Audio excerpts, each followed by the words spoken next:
Oh,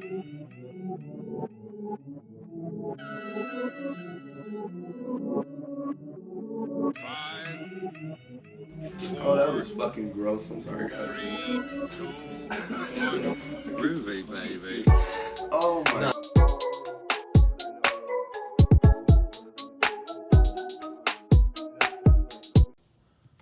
All right. Huh? We're over here tapping in with KWJT, Puget Sound from space. I'm over here with Corey. You're tapping in with Tavares and sliding with Solana. Out the window with it, bitch. Like, you feel me? You already know what the fuck's going on, KWJT style. We're over here about to chop it up with one of the legends. You feel me? I'm over here very excited. But before we get to it, I just want to thank everybody who's been tapping in with us this past April/May. Means the world to us. Thank you so much for the likes, comments, and subscriptions. We truly do appreciate it. Trey Life has been showing up and showing out, going fucking crazy. Shout out to Los. Shout out to Juno June. And now we got another brother here. If everybody at home can welcome my brother here, we got Blessem Keys. Bro, he got lost in his eyes. You feel me? My brother was like, whoa. Nah, it's a good day that's upon us, man. Welcome. Thank you for having me. No, for real. Thank you for coming over to the Groovy Abode. We truly do appreciate it. We're trying to get this Trey Life story, like, under a microscope and truly tell the viewers at home, like, what work is going on, who's involved, who's the foundation, and we just want to highlight one of the biggest pillars of Trey Life, Blessem Keys. So, man, it truly is a blessing. So, thank you. How you guys doing? Good. It's easy Saturday. This is probably like the best part of the week. I always get a little nervous doing interviews, but it's always good having family in. Right. So shit. I actually want you to start this week. Oh, for sure. I got you. Yeah. Man, I had a Blessem. question, but I'm gonna say Let's get the gist of things, man. Where you from? Who you rep? Trey Life in the building. Let us know. Well, Blessem Keys, from Federal Way, Washington.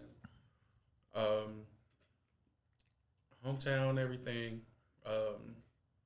Growing up, going back and forth to Cali, Patterson, right next to Modesto. Frisco came back. But other than that, Trey Life, man. That's my camp. That's team. what age were you when you were going to LA? 5th grade. Went down to 1st grade.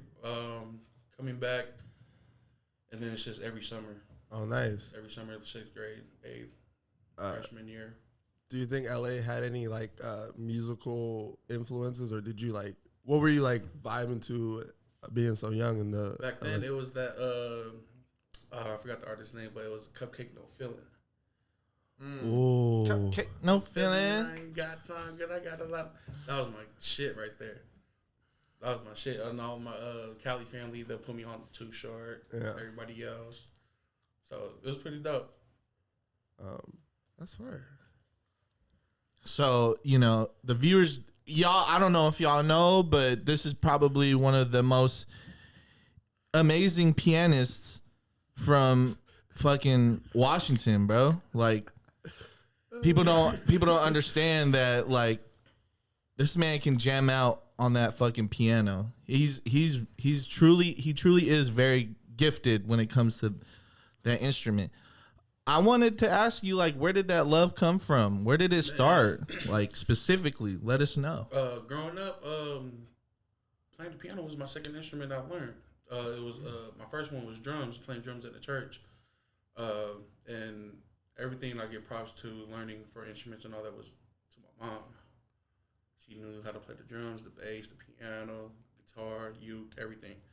So when they didn't have a drum player, she was like, "Son, come jump on." I was like, "Okay." So I'm getting used to playing the drums and all that, to the point where I can teach someone else. So right when I taught someone else, my mom put me on the piano, and she gave me the gist of the simple keys: C, G, F, A, and she was like, "Son, all these play any song." So I was like, "What?" Everything. So got onto that, and then my dad used to play the bass, so he put me on the bass. I'm not nasty like how he is, but I know the simple can't slap. I wish. But and the guitar, man, I just picked up the guitar just because it reminded me of you, just extra 2 strings on top. That's about it. So everything growing up came from church. Yeah. Were you like how early did you become like head of your piano group or head in the church of being on the? I don't know how to. And I would say the head pianist, but that sounds weird. So before that, I was playing the drums when I was 7, 6. Started taking over on the piano 10, all the way until now. Yeah. So it's pretty dope. Damn, you've been playing keys over a decade. Yeah. Oh, that's amazing. So we were in the studio and we brought in like a young piano player. Yeah. So I want to know like what's your relationship with like teaching other people or either like learning from other like piano players? Man, I think seeing other people who plays piano, I'm always humble to learn. Mm. Like I'm never that person to be like, "Oh, let me teach you some shit about it." Yeah. Let me show you what I can do. Type. I'm always in the back. If I'm in the back and I'm quiet and I'm looking, I'm trying to rip some shit off. Yeah. I'm trying to learn. That's about it. And I'm really quick on picking up. Yeah. So seeing that guy playing his chords, hitting all the half notes and all, I'm like, ooh, shit. Okay. I got you. I'm gonna pick that up. I'm gonna practice real quick. Yeah. But it's pretty dope. He was dope. Yeah. Would you say you had more community influences at that time, or were you? Did you have any like musicians that you looked up to that kind of fueled you besides church? I don't think me growing up, I wouldn't say I looked up to musicians a lot. It was mainly the people who I'm around with. Mm-hmm. So it would mainly be my mom. It would mainly be my cousins who's dope on the piano, and just having them teach me, because if I was to look up to someone who's hella dope on the piano, I can just hear what they're playing, but I can't really see what goes through their emotions and all that. Can't really learn like that. I'm the person who, if you play in front of me, I'm gonna pick up like that. Mm. And also by ear too. So basically, he's trying to tell everybody that he's a musical genius, and that he needs an applause. Yeah, let that motherfucking ring. I'm not heavy on the board because it's like a stretch today. Oh no worries. Let me break it to myself. I think you're really a perfect example of like a humble beast. Because I feel like I have so many, like, outside of our friendship, there's so many people in our community that kind of does like they're kind of on that genius level, right, but they don't really break that threshold or put themselves in uncomfortable situations like I see you do all the time. Like you go out there and get it. You're basically like someone who's out here figuring out uncharted land, right, and you're going as you go. You're steadily progressing. I feel like a lot of people at home should really like listen to how your journey brought you here, and basically the work that you put in. I want to talk about how it is being a father, a full-time father, full-time worker, and then a full-time musician.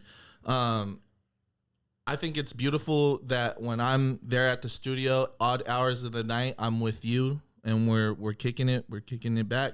And then, you know, you got to go check out Ona, K3yss, baby, you know, like, talk about that. Man, it's hard, but it's dope. I got 3 kids, Leonidas, and Leona. And man, every time I'm in the studio, you know, right when I'm in, like, engaging a beat or, you know, listening to someone or recording someone, wifey will hit me up. Hey, can you help me with the kids? I'm like, yep. Let me just go run in real quick. Come back in. I'm not losing my focus. You know, at times, you know, just being there, you got to play all parts. You got to play daddy at the same time you're playing the producer. You know, that's just me. And I feel like everybody like see me go in and out every 30 minutes. You know, it's just what I got to do. Yeah. You know, it's what I signed up for. Yeah. But it's dope. It's really dope. That shit is. Thank you. Yeah. You know the vibe. Yeah, I do. I'm not gonna lie the rest of the episode. That shit is. That's just inspiring as fuck. When you make beats for people, how do you consider their style, or do you try to sway artists when you work with them? Man, both. If I'm coming up with melodies on the piano, like the first 2 chords and all that, in my head, I'm so synced to all of the artists that we work with, to the point where, like, I'm rapping their type of way, their type of style, their type of melody in my head, to the point where, like, for example, like, Lost. It's okay. That's one time. That's hella funny. I told you, motherfuckers, it's harder than it. Anyways, Act like you don't know this nigga. Call me by my artist name. It's Prince. Man. But yeah, man, making a beat for Lost is I'll just start rapping his shit in my head. I'm over here picturing him doing this and all that, and I'm just like, yo, if he was spit like this, da da da. And then I'll hit him up. He's getting off of work. I'll hit him up. I'm late in the studio. I'm like, bro, what you doing? He's like, no, just getting off. I'm like, man, slide. I think I got a beat for you. He'll slide. And I'm like, man, just listen. He'll listen. He'll be like, yep, let me take this. You take it. And then even for Juno's like, making a beat for him was hard. He likes crazy shit. Crazy arpeggiators type shit. All that. Doom, doom, doom, all. Oh, no. That nigga's all over the place. Yeah. But it's dope. Does working with so many artists, how do you work with being an artist, because you do make music, and producing? Does producing help you not like want to hop in the booth, or because I've heard you're on 90s baby. I heard some music that you do have in the vault, but you seem more attached to the producer role, the engineer role. Yeah, I like to do what I'm best at. It's just being behind the scenes, playing the keys, whatever I can fill in, doing the lead and all that. And I'll do that before, if you say I'm an artist, I guess I'm an artist. If you make music, you're an artist. But yeah, I'll do the producing before being an artist. Yeah. Yeah. This is a perfect time to get into that motherfucking, you know what? I didn't know where we were gonna go. Nah, I like to spring this up. Also, I've been having a lot of like ideas in the past on like what we could do with this, But that besides all that, I'm gonna keep that real cryptic. Shout out to Tranquil Forest, yo. Go and tap out with the tap in with that motherfucking Tranquil Forest. We're over here smoking the Trendsetter on the finest podcast with the finest weed, and we're with Blessem Keys. You gonna smoke some weed today? Yeah, you gonna hit that motherfucking blunt just the one time? Just the one time. We're not gonna do it 15 minutes in. This is one time, like probably like 59 minutes of the episode. 59.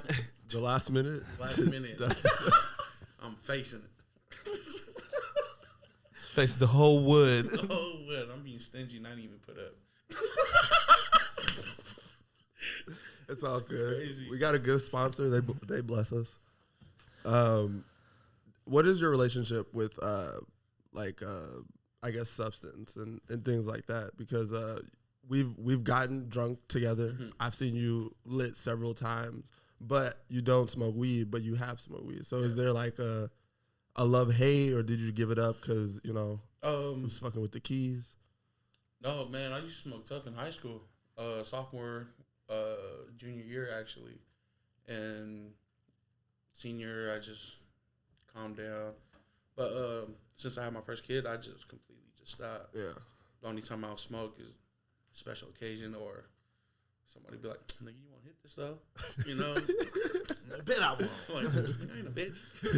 But other than that, man, I'm just drinking, but drinking on special occasions. Yeah. You know, shoot a video, I'll have a few. Like today, I have a few. Yeah. But yeah, man, smoking. Yeah. It's not me right now, but Absolutely. No, I'm just always curious. Yeah. We're a smoker state, and like this guy, I told him, I was like, I hit it one time, and whatever he fucking rolled up, I think like 30 minutes, I was like, man, I'm about to use the restroom real quick. Left, never came back. Never came back. Never came back. Now I went to the sheets. I said, wifey was like, what are you doing? I'm like, I'm high as fuck. Man, that boy Shiva pulled up with that shit. So you got kind of like some of the best cameos in Trey Love music videos. Where did this tradition of the signature drink come from? I don't know. I have no idea. It was a spontaneous thing. Yep. But what's crazy is whoever's video shooting I'm at, I'll go up to the person who's shooting. Yeah. Like, hey, I don't give a fuck. You better put the shit in. I'm trying to bully my way into that motherfucker. So now, man, don't worry. Obvious. All the serious shit, I won't do it. Doesn't make Same sense. thing. Same thing. Hey, no lie. If you see the same thing video, there's like a little wet spot right here. Like, nigga, it's so fucking ugly. I'm over here like, nigga, I've done missed my whole mouth. No, I think that shit is legendary. It's a stamp. It's the Blessem Keys stamp. How much? I was wondering how much, an estimate, how much liquor you think? I think a total of it has been probably a whole bottle. Like in every shoe, if you add all that shit up, it's a whole single bottle. Yeah, it got to the point where I told Tone, I was like, man, you got a bottle on you? He goes, for what, brother? I was like, I'm about to do my shit. He's like, brother, I'm about to. I was like, no, brother, content, man. No, but he was like, brother, I'ma do it. I poured it on my mouth, over the having the float off my tongue. This Tone just straight up just put it on his body. I was like, you win. I can't do that. That might be one of my favorite shots on Obvious. Hilarious. Have you seen that in slow mo? Yes, I have the pictures in slow mo. I have the. That's funny. One of the greatest. That was one of the greatest moments ever to watch. Just you and Smooth just orchestrate and just work as a team and just really push your artists and really push what you believe in and have everyone just show up and receive and reciprocate that love. It was like really dope to see. I remember just telling you guys it was like a roller coaster going up just because it was just so exciting and the energy was so good. And it just seemed like such a family event that I was like invited to, and it just happened to be invited to this like collective, and it was just so dope to just to be there. So I thank you guys for that. But where do you guys get that, like, I guess, militant mind on the, like, the production side? Honestly, I don't know. Yeah. I don't know. It's just whatever Smooth says, we should go. Yeah. You know? I feel that. The conductor. Yep. Sorry, I got weed on. No, that I've been getting this. You guys been painting this picture to me for the almost year that I've known you guys. Mm-hmm. This is fucking crazy that I've not even known you guys a whole year, and like Soon. our journey is like from the steps that the day I met you guys till now, we have like accelerated times 1,000. It kind of just looks like Smooth is the nervous system of this like Trey Life human body. Yep. And then the rest of you guys make up like literally the rest. I'm all the fingers right Like, I mean, take it how you want it. You know, Literally, you are all fingers. the heart and cord. Like, Juno, they can be upper lip, bottom lip. You feel oh what I'm saying? my gosh, you are killing me. It just really shows. It shows one thing. Even we love to highlight Smooth. We love Smooth, and I think that's apparent in the past two episodes. But you guys are the ones who support him as well, and I feel like he can't go as hard as he can go without the amazing individuals that he is surrounding himself with, which is Loves, Juno, you, Miguel, and the rest of the gang. It just truly shows that like you guys know one another and you guys know what you're after. I kind of want to speak on like that. What motivates you to, outside of family? Because I know that's what really gets all of us going day by day is that family. But like truly, what is that motivation that like lifts you up in the morning for you at least? Man, for me, it's just doing what you love. I know a lot of people. Everyone wants to wake up and go to work, but you're doing what you love. Like Smooth, for example, he wakes up, he's doing what he loves. Now it's just gonna hit the domino effect. Everybody's gonna be waking up doing what they love. Like pretty soon, this is gonna be full time. I hope so. Pray. Yeah. But and not only that, what motivates me is my kids. Man, I want a better future for them. I didn't have a good. Me growing up, I didn't have shit. But for me, just giving my kids what they want and what they have, I just want to give them everything that I didn't have. So that's my motivation. You know what I'm about to do.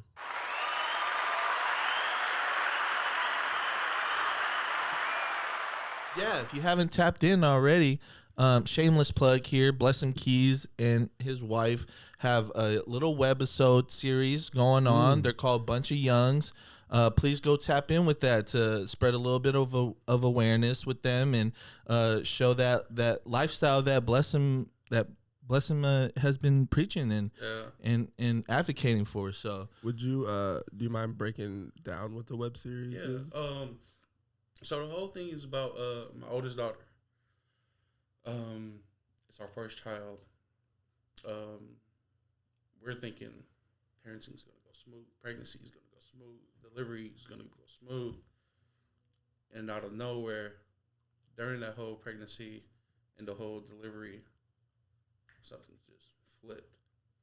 Where we're excited now, everybody's in tears. And we're like, to the point where doctors are saying, she's not going to make it and all that. But just having that faith from your mom, my wife's grandma, her parents, everybody, just having that faith and being strong for everyone is what we really needed. But that whole series of everything is about Leah. Check it out. Bunch of Youngs on IG. And it's her whole story of how she's growing up. She was diagnosed with epilepsy, cerebral palsy. So every February it's a month of epilepsy, and we always celebrate that. We always wear purple. Every year I always try to find a purple shoe for her. So it's dope in a way, but at the same time it's life. Yeah. But I will never treat her different from my other two. I treat her as if she's able to walk, talk, crawl, all that. I'm never gonna be like, oh, don't do that because she has epilepsy. No. I treat all my kids the same. Yeah. You know, and I think that's a big part on with kids with special needs, man. You know, and parenting and all that. Don't look at your kid as if they're in a wheelchair and all that. They can do anything they want to do. You know, you just be right there in their backbone. So that's when me and my wife comes in. It's just not only me and my wife, is her family as well. My family is all love and support. Yeah. That's it. You're back out in good again. Applause. That was amazing. Yeah, thank you for sharing. Yeah. That was amazing. I'm gonna shift gears just slightly. You are a younger brother. Mm-hmm. I'm a younger brother. I had the privilege of hanging out with you and your older brothers. I want to know what that aspect has been like. Just nervous as hell. I'm like, they're not embarrassing, man. But at the same time, it's cool because they get to meet the people who I'm always with. Yeah. You know, because I missed out on so many functions with them. I'm like, bro, let's go have a drink. I'm like, man, I can't. They're like, what? I'm like, I'm in the studio. They're like, oh, shit, it's cool. I feel like they're sad, but at the same time, they're happy. Yeah. You know, because they see me growing up, always making beats or playing the guitar, doing something it's part of music. Yeah. And just seeing them there, man, for the first time, just hanging out with my team and everyone, it was dope. But when I seen the little the episode, and I seen my brother rap, I was like, I hit bro up. I was like, bro, yeah, go ahead and delete that. Yeah, I'm like, but it's fun. Yeah. Yeah. I kind of witness where you got your swagger from, low key. You can say that all you want, you know. Big bros will, like, being young men at the time, will always try and emulate whoever is the present male at the time. And man, your brothers slid through, met me and Corey, and it was like literally we're sitting and talking to Blessem. Right. Just two more of them. And it really struck me as like, this is amazing because I feel like at least men of color, we don't have that ability to like talk to a stranger like that, or like just have that notion of trust to where you're like, oh, I can open up a little bit to this person. No, it was opening up a lot of bit with your brothers. Yeah. And I feel the same way about you too. Sorry, what were you gonna say? My older brother, Cecile, he's always that guy when he meets someone new, he wants to like ask some crazy shit. Like, man, what inspired you to live life type shit? Yeah. And that's his way of getting to know someone. And my other brother, Nova, or if he wants Novesco, Novesco. That's his rapper name. Oh my god! But man, he's more. He grew. They both grew up in Cali, longer than me. They stayed with my grandparents, and every time when them motherfuckers drunk, it's all you hear is "What's up with it, bruh?" Bruh. Like that's their slang right there. It's not even brother, bro. It's bruh. Yeah. That's tough out there too. So it's dope. Like when I first went out there, and I was like, man, that's filthy. They're like, what do you mean filthy? Like stink? They're like, no, that's like dope. They're like, oh, so that's how you guys say it out there. It's filthy. So just learning two different slangs is dope. Yeah. Do you guys have any like? I always like to ask. Do you guys have any like brotherly rivalry that like any of that competition being like the younger brother or anything like that, or has it always been like love and like growing up? Yeah, there's some fights and all that, but as you get older, you realize like, man, this is the only nigga I have. Yeah. You know, like even though we choose, you know, right or wrong or whatever, we disagree. Yeah. But other than that, I just always look up to them as my mentor as well. And it was weird is they always tell me, like, man, you inspired me. I'm like, fuck, the younger brother. Because I'm there's 7 of us. I'm the 5th, the youngest. Yeah. I have 2 little sisters, but they're always telling me, like, man, you inspired me just by doing something you want to do. Yeah. You know, I want to go do this. My brother wants to be a chef. My other brother, I don't know what he wants to do. But I give it up to them because they're great men. They go to work. They help out moms. Yeah. My other brother Noah, he great father. Yeah. You know, but that's where I look up to them. So it's dope.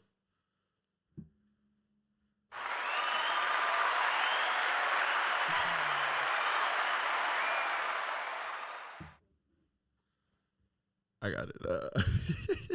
Fucking eye contact is crazy. You have a great personality, and you do as well ask a lot of questions. Where does that like curiosity to break down a person come from? Because you've asked me the most random questions, and I love it. Most people don't do that, especially off like first meeting and just like when Tavares first brought me around.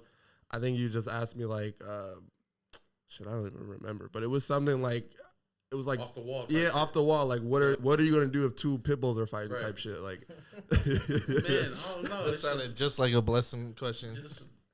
I don't know. I just want to break that ice. Yeah. You know, I met so many people who try to come in act all hard. Yeah. But right when I ask them a question, they be like, just start hiding, laughing, all that. I'm like, yeah, I got you. What's up? How you doing? What's good? You ain't gotta act hard or whatever. But I don't know. It's just me being a people person, man. I love interacting with people. Yeah. It's just I think that's what we need. Is a lot of people just are scared to interact with others. You know, but just asking random questions is my way of breaking the ice. Yeah. I love it.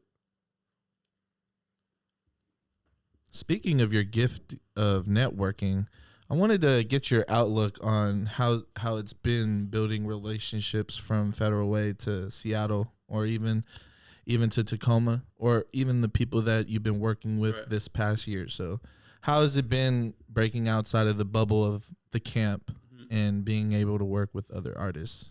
It's dope. You get to learn about someone else. You get to learn about Seattle. But now, say you come in, we're learning about South End. Now we get someone else, one of the homies, come in from the South End. We're also learning more about the South End. Now we're just learning different.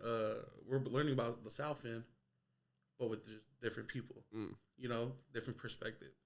Learning about Tacoma, just different perspective. Like, where you from and all that. How's it how is it out there?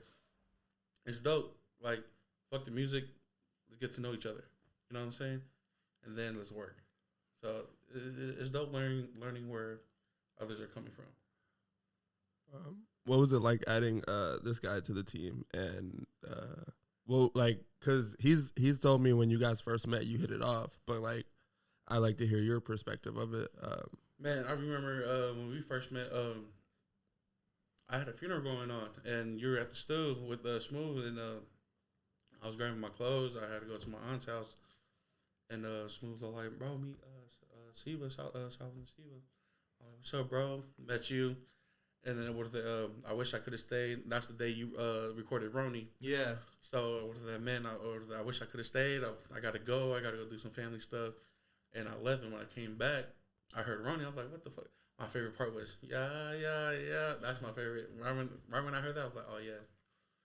But we also heard his previous work. And Smooth always see artists, around. He was like, man, what if we did something to this guy and all that? What if we met this guy? What if we bring him?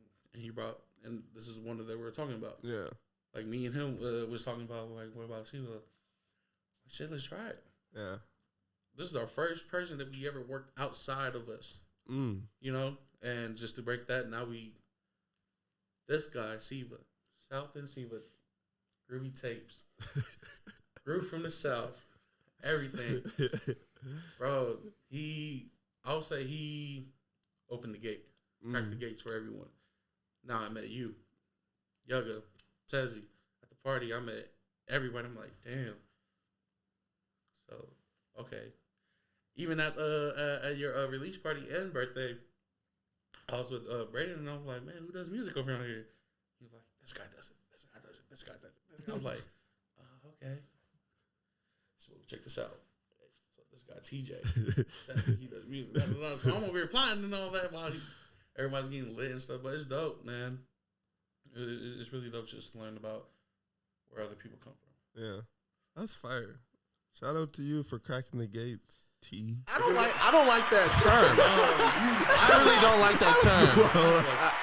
Like they reiterate that to me while it's like it's appraising. I fucking like I appreciate it so much because I don't even hear that shit, you know? So like to hear it from your peers or to hear it from people you love, like that truly does mean a lot to me. But I don't know if I cracked the gates, man. I feel like you guys opened the gates for me. You know what I'm saying? Mm-hmm. You guys opened that door open and was all like, yo, Siva, slide. Right.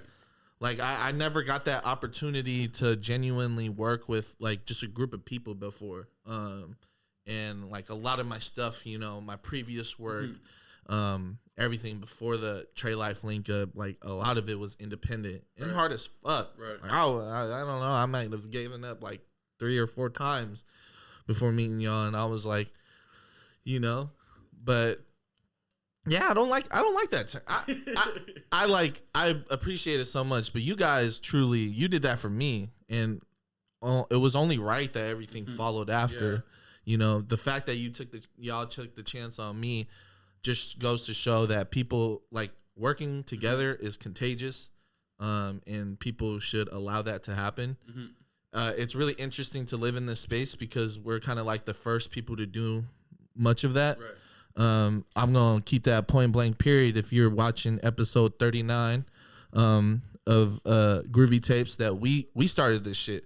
Hold on, real life. Hold on. What do you hold on, before I even let you get, what are you putting, what are you stamping right now? I'm stamping the fact that people were scared to work together. Oh, yeah. You guys were butt buddies on the internet, and then y'all didn't want to work together. I'm just speaking generally. This is throughout all the fields in Washington. I love when you get on your rapper shit. No. But like this is not like interview Tavares. This is South and Siva. This is really. I'm talking to Blessem, Corey, and Solana. Like real shit. Like truly. Okay. Us two, Groovy Tapes and Trey Life, really showed people how to work together. I'm dead ass. You motherfuckers wasn't working together until y'all seen some motherfuckers invite people in. Yep. Sit at the table. Like, that's what Trey Life did to me. They let me sit at the table. And I was like, what? I'm about to run with this. Marathon. Cool runnings. Feel the rhythm. It got so like hot in here. It got so South End. I don't even know what this. I don't even have a question anymore. I was in the back and just, all right. Yep. All right, you know. Right? I can't wait till this episode come out. Man, can I touch base on your the making of your album? Oh, yeah, of course. You were there the whole time. That was crazy. Every piano on there are literally this man's fingers. It was crazy to the point where I think we're like 2 weeks. I think like your third week or your second week. We're making oh my gosh, I forgot which one. They're in Moonlight. Order. We're making Moonlight. Oh, we're making Moonlight.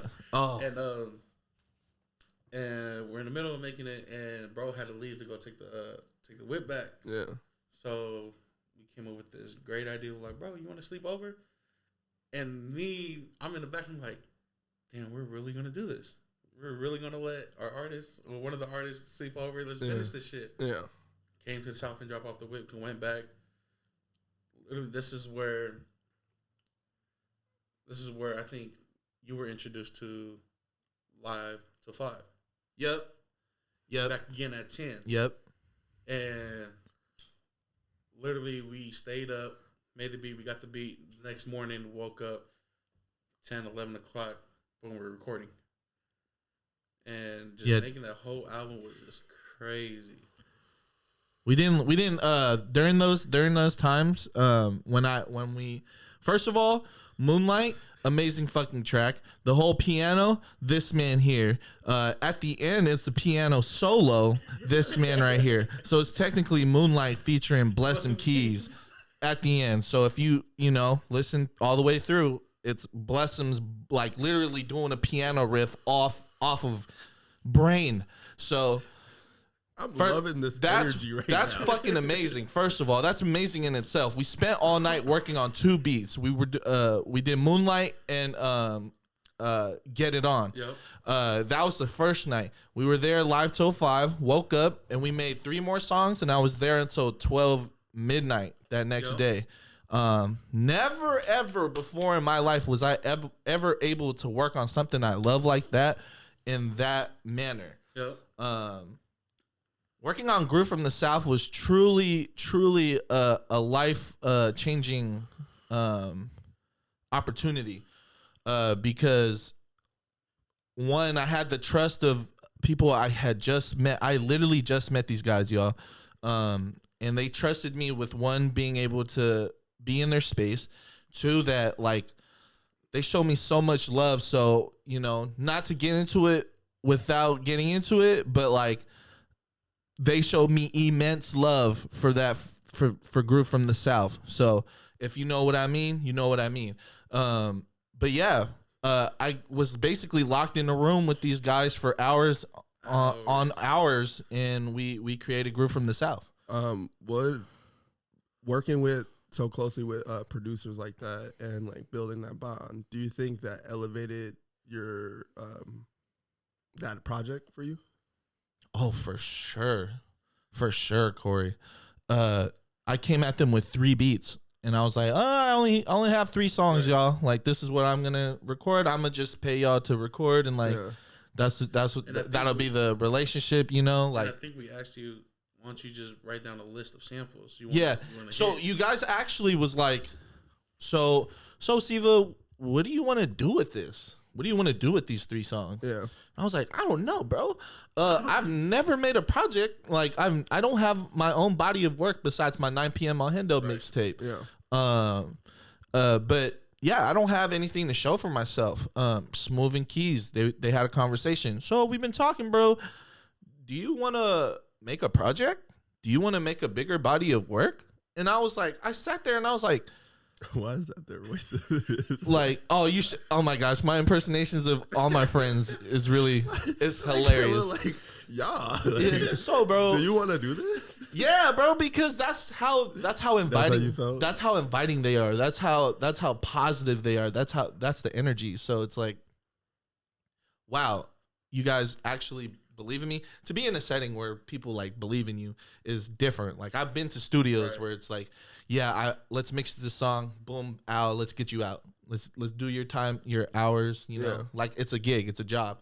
They didn't get to know you. They didn't get to know me. They didn't. Trey Life didn't treat me like I was just another work shift. That's very important. Yeah, they really sat down, broke it down with me. What do you like about music? Why are you doing music? Asking me those important questions like, do you do it out of the love? Do you want to be rich and famous? Like, no, I love music. So to just have that conversation with just peers your age is like really uplifting. Yeah. So and I want to touch base on that as well. I think every artist that came through is we never just been like, oh, what beats do you have? Oh, yeah, let's jump in. Yeah. Like, when you come, man, relax. Let's get to know each other real quick. Let's chop it up for a second. Yeah. Roll up, whatever. And I think just building your relationship with an artist is very important. Yeah. Very important. Because when they go in the booth, you're right behind the key. The computer and all that. You're basically vibing together. Yeah. And that's I feel like that's very important. I would agree. It makes I've seen it like make some fire ass music. So I can only imagine like being an artist and just having that curation of like someone actually giving a fuck about what I'm about to make or what I sound like or where I want to take my artistry could be like very, very important. So it's amazing that you guys provide that space and like allow artists to really get to the next level. And like you're not really interested in the like, let's just hop on whatever's going on. Let's just run something else into the ground. You guys are very strategic where let's take it back or let's look futuristic. Right. Like how do we change the landscape? How do we make a sound? How do we tell people who you are? Which I always like, I really commend you guys on because when Tavares worked with you guys, I was like, oh, this sounds like my friend. Like this is my homie. Like from the samples to what he's saying to you get all levels of Tavares in that body of work. And I feel like you guys were the perfect people to like bring that out and like really present that with him. So I think that is so dope that you just don't approach just him like that. That's how you approach music and just artists in general. Yeah, that's very important right there. It don't 59. Well, no, that last minute, brother. It's really good. When you get something back, you just gotta make eye contact with another person. Just let them know, it's here if you want it, but you don't gotta take it. I think we as a group, our friendship, we've convinced a lot of people to smoke weed, like non-smokers. Like I will go to hell if I smoke this with you right now. Oh no! Who told you they were gonna go to hell? I'm gonna go to hell with you, brother. It's good. We'll be there together. So don't worry. Don't worry about it. No, but it's just really fun because I think that like stemmed everything. Just the inspiration that Trey Life, you, being around you guys. I feel like you've helped feel at least our outlook from when we met you. I know me and Corey had conversations about you, Blessem Keys, like, man, this dude to just accept our friendship. It's another thing we went throughout life where we met people and like maybe they vibe with me, not really vibing with Solana, or maybe they vibe with Solana, they don't really vibe with me. So it's like everybody that I meet vibes with Taurus. That's bullshit. He just tried to lie. He really. Sorry, I fucked up your whole point. No, but I just had to make the really the distinction. The distinction. I've never brought anyone around Tavares and be like, nah, that nigga Tavares is weird as fuck. I've never heard that. The point of what I was trying to say is there's a shift coming along within this generation. And we're on top of that. I feel like we're on top of that. I want you to hear that. I want the people in the room to hear this. That we're there, changing, basically changing the narrative out here. So, yeah. Sorry, I be rambling, y'all. No, it's true because one of the Juno just sent me a link to someone taking his hook from 9 to Fetty. Ooh. Yeah, but it was weird, but it was dope because that was the only thing they took. But they just reworded everything. The whole melody and everything's the same. And when he sent me that, he was like, "What do you think?" I was like, "Bro, you're inspiring people to do other shit. Like that is fire. You're inspiring people to do your stuff." But that's copyright infringement. Yeah, bro. the motherfucker. Like, don't put that on no platform because what the fuck? But damn, I think you are right. We're really on top, and just seeing the future come up. I really want to know who's coming. Who wants to take the the torch from everybody from all of Washington. I'm really waiting for. I love that we are building. Like foundation and like family oriented like music and like Seattle, the Washington as a whole is starting to work together and starting to collaborate. And but as a hip hop fan, I'm waiting for like rappers in the town to start just like, nah, I run this. Mhm. I'm the king of this. Right. I'm waiting, not necessarily to like incite beefs or anything like Right. that, but like just friendly competition. I'm waiting for like to be like, oh, I know you're dope, but I'm better than you. Right. I'm waiting for that like sibling rivalry. Because I think all competition is good, and if like it's a sport, so like once artists take that initiative to be like, this is where I am in the city. This is how I feel in the city. I love the collaboration, but I feel like the competitiveness drives everything up, because if there's parts of the even artists, if there's other artists in your city that you're looking at that are dope, it inspires you to be more dope. And if I feel like if artists start walking in and just like stamping like I'm the best, Right. not like instead of just claiming I'm the best from this part, I'm the best from here. If people just like I'm the best in Washington, come prove me otherwise. Like I think that'll start being like, oh, like now I can take it to that level. I can build on that, and I feel like it'll provide more space. Just in the ecosystem in general. That's just my opinion of my hopes of just like once after we all get together and start working together and more music comes out, I'm hoping that someone goes like, nah, come fight me for the crown. Right. Which I think is dope just in music in general. Can I go off subject real quick? There's all Can we- subjects. Can we talk about me and this guy had a funny moment, a really funny moment, talking about banana bread. Oh man, I think Tone's in the booth. Smo's recording him, and I walk in the house, and my wifey just got done making banana bread, but it's her first time. I was like, okay, yo, bet. Start cutting up some slices, put it on the plate, walk it outside, put it on the couch right next to Corey. I was like, hey, bro. Here's some banana bread. It's my first time. It's my wife's first time making it. Try it. He tried it. Tried one. Bro, this is good. This is hella good. Yep. Throughout Tone's session, mind you, Smooth doesn't know the banana bread's behind him. Tone doesn't know outside the booth the banana bread's on the plate right next to this guy. Literally, I was smoking a cigarette, just watching Corey on the side. He just. And every time he grabbed one, it'll go, one more. One more. To the point, after Tone was done recording, Smooth and them turned around, it was nothing but crumbs.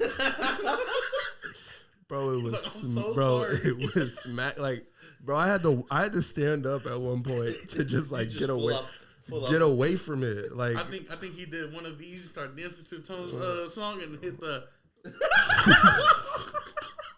hit the sneaky one right there. Bro, I had to sneak it because after a while, Keys was like looking at me. He was like, bro, like you're really, you're good though. But like, I was fucking it up. There was timeout. There was 2 loaves. Let's keep it real.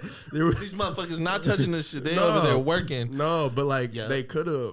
I know Tone's allergic to bananas, but Smooth had no idea, and like I really had to like stand up and like walk away. I had to like. I turned my head at one point just to not make eye contact with it. It was fucked up. Like, what's up, Keith?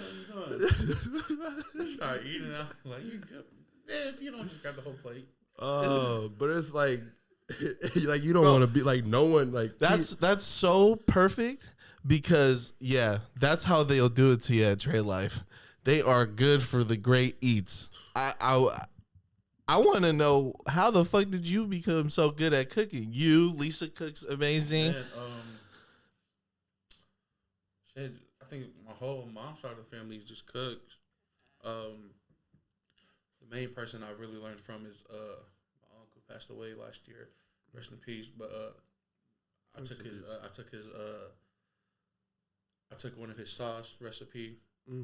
That and my mom's sister as her favorite was the sushi rice. Oh my God, I was just thinking about it. On the hood, I was right here. Sushi rice. And, my life. Don't make that sound into a mic ever again. Bro, don't make that sound into my ears ever They again. need to know. That's how if good you it guys want is. some sushi rice, man, just Hit up Shiva.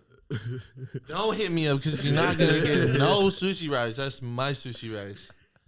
All my life. But yeah, she told me the recipe about that, and it was my first time making it. And now Pops and all them was like, man, if we ever have like a family function and we get invited to some place and all that, I think this is your guys' main dish to bring like everybody. You know how every family member has that main dish you got to bring? Like, somebody got to bring the pumpkin rolls. Yeah. Someone got to bring the cranberry pie. Someone got to bring banana bread. All that. But now, Pops is like, man, I think this is you guys. This is the sushi rice right here. Yeah. So now every barbecue we have, whatever we have, it's just sushi rice. So. You guys just had a pop-up. Was it last? It was last week? How did that go for you guys? It went good. People came, dropped some money. I think we ran out of one of the sweaters, so it was dope. Yeah. First time we want to do more, so I'm excited for different stuff to come out as well. I saw that you guys like shipped it out of state. Like, what's the feeling of like sending it to someone like that? You didn't really get to meet personally, but they're like a fan in other cities and. Man, it's crazy. Smooth went, shipped it. We got them receiving it, posted on our IG, tagged us. It's weird at first, but it's dope because now I think Arkansas, one person in Arkansas that's a big fan of us has that merch. One fan in Hawaii has our merch. Yeah. So it's dope. Just to see it spread. That's amazing. And, man, kid you not, Arkansas is one of our biggest fan base, too. Arkansas, Hawaii, and Portland. Have you guys been out there to perform yet? Waiting. Not yet. Bro. I'm on my Batman shit. Bro, these are... Bro, I can't.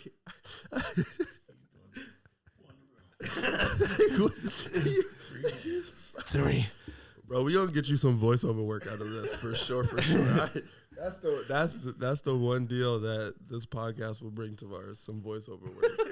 Can I ask this question? What made you guys start Groovy Tapes? Just What started this whole thing? Is it a whole thing now? It's a whole shebang. Is it? It's cool though. It's some small little thing. It's like it's not It even. is. What made us start Groovy Tapes? I wanted to create a space to interview people. Right. I started with this guy in 2018, and those interviews were ass. One of them was you guys playing Bones on the table, right? I think it was you, Juju, bro. Oh, that one's out, but I'm talking about way like I was doing Before. it off the iPhone, iPad. Yeah, I was doing it in front of Starbucks on a busy day. Yeah, that shit's still on my phone. But I just wanted to I didn't have a space, I didn't have a place in the industry. He was becoming an artist. One of my other best friends, Koi, was becoming a really prominent videographer, and I was just some nigga who fucked with them and just I didn't want to lose my friends. Right. So I ended up just shooting K3yss' BTS off my iPhone. I was just recording and just everyone either wants to be in the music video or they want to be the artist or I don't want to do shit like that. I really just want to kick it with the homies. But you just can't kick it with the homies. You got to find a way to be valuable to your friends and the people that you deem important. So I was like, nobody got a camera. I'm going to do BTS. Right. So I started out just doing little BTS videos, taking pictures, and just popping up at K3yss' music video and just being the nigga, not really in the music video, but just trying to make sure my friend had BTS, make sure he had pictures. And then I was like, oh, let me interview you. I was just I was watching a bunch of interviews at the time. I was watching Charlamagne. I was watching Ebro and all Ebro, like I was just watching just interviews and interviews, and I was like, oh, like we don't really have a space. Like there's no one interviewing Tavares' level. Right. Like no, like he has to like hit a certain level to get that space. But to me, he's a dope individual. As I said, I don't know anyone that doesn't fuck with Tavares or doesn't know Tavares, that doesn't like love him or appreciate him or have a really good story to tell. Right. He's a really dope dude. So I was like, I'm gonna just start with my homie because my thing has been like just pushing my friend. So like if he has some sort of rollout, this is a good like entity. Like everyone needs a videographer, everyone needs these things. And interviews ended up being like, it ended up just sticking to be like, oh, I already talked to niggas for free. Right. I don't own the content. And there's no content to it. So I was like, if I can just record these interviews, maybe they'll be good, maybe they'll be something. So I ran it with Tavares. It was ass. Tried it again with Tavares. It was ass again. But after just doing the Tavares interview, I did other interviews. I did other homies. I did Germs 3 times before he ended up on the Groovy Tapes and doing another interview. Like I've done a bunch of people to just be like, there's that gray area missing. Yeah. And I just wanted to really just wanted to provide a space for my homie. And then we did the first episode. We did tests. So I bought all the equipment. We did some test episodes. I was like, oh, like this is kind of fun. It's like this is dope. Like I could really like do this. So like we did the first episode, which is Massachusetts, that actually came out. And I was like, oh, yeah, you're my co-host. I was like, I'm not doing podcasting if you're not trying to fuck with it. Because I was like, we basically kicked it for like 45 minutes, an hour, and talked about nothing. It's just really us bullshitting and just being ourselves. But it was so fun. It was so like therapeutic, and it allowed me to have a space, because it was just like, I have a camera, I have all this equipment, but I don't really like editing videos. I don't really I wasn't doing photography as much then at the time as I am today. So I was just like, I don't really have a space. So I was like, podcasting is the new Wild Wild West. There's a free, like nothing but free gems in this. It's the Wild Wild West. Niggas is getting, I watched several people in the beginning of quarantine make $75,000 deals, $100,000 deals, $1 million deals. Every nigga and their mama was getting a podcast deal. So I was like, if me and my bro could get some shit cracking, like it would be dope. But like, I like this format. Like no one gets to tell me what to do. Yeah, I get to like edit my own words. I get to put it out on my own time. I get to like control the narrative. And then we interviewed the homie, and then it just turned into like battling, do we just kick it or do we interview? And then we just rolled into interviewing just because it's what seemed like what the space needed. Because it was like, him and I can talk shit all day, but like, who really wants to watch that for an hour? Who really wants to watch that for 2 hours, 3 hours? And I just fell in love with interviewing other people again, just with my best friend. So, and then Solana like came through and fucking saved our lives with the editing and just the overall aesthetic and look and just the functionality of things. And it just, now we're here. But like, I still look at it as just like that thing that I wanted to provide a space for my homie. And like, now we're doing it for most people in Washington. And like, it's really humbling. It's really dope, because it's like, everyone's like, this is really cool. And it's just like, the people that are from Washington make this shit cool. Yeah. Like, it's not like, without people fucking chasing their dreams, believing in themselves, like doing community like things, is like, this platform is just 2 niggas talking shit, smoking weed. Like that, it is. But like, you know, like people really help us provide and tell the real story of Washington, so that people here don't feel slept on. Like I've been fortunate to travel certain parts of the world, and there's nothing more diverse in talent than Washington. And as far as like beauty and just art, like it's just, we have an epicenter that we, I feel like run into where we sleep on just ourselves. So I think just having that, us having that space to just allow people to come and own their shit, talk their shit, be like, as I said, I want someone to come sit in this chair one day and be like, I'm the fucking best. I'm the fucking best. Come on. But like, come on, man. I love, like, the space was initially just created Oh, that's dope. for the homie. It was created for the homies, and then it just snowballed into like Something bigger. something bigger, Yep. and like turning everyone else into the homie. Because I'm not like I don't feel like I'm that cool. I don't feel like I want more podcasts to open so that I don't feel like a gatekeeper, Right. because I kind of feel like a gatekeeper because we only shoot 4 podcasts a month and nobody's really trying to do anymore. So like as it opens, as other people believe that they can tell their story or tell other stories, it'll just grow as a community thing, and it'll grow to be amazing. But like I'm humbly honored to tell a lot of stories and become like a Washington historian. Like I've been able to learn shit about Tacoma, Federal Way, Everett, fucking parts of the South End that I haven't been to, parts of the CD I haven't been to. Like just, I haven't lived here long enough, and I don't really have family here, so I get to learn through the people who are rooted here, who have something by you as well. Yeah. So it's a beautiful thing just to get to tell that story of Washington, and just like, you niggas are talented. You niggas could run any industry we want to run. We just have to put ourselves and put the money into the people doing the shit that like lets the world know that there's something here. So I'm just here to tell the stories of the people that are doing it already. Because you guys not just doing music. People who just does music come on here. Yeah. You're just doing everyone. Yeah. You got Mama Sambusa up in here. Come on. The guy who did the tattoo. Shout out to Honey. What's that? The weed. Tranquil Forest. Shout out Tranquil. Yeah, Ian Ostrowski. Ian Ostrowski. You know?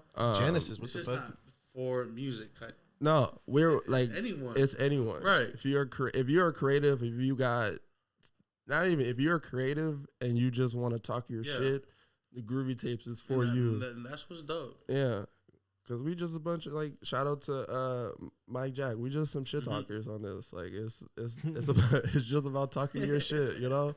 That is the Talk Your Shit corner. You know. All right, brothers. So, before so I could talk forever about like why this shit started. First of all, I want to just say, Corey, that was a beautiful thought process. I loved it. We're not fucking gatekeepers. We're gate breaker downers. You feel me? We break them down.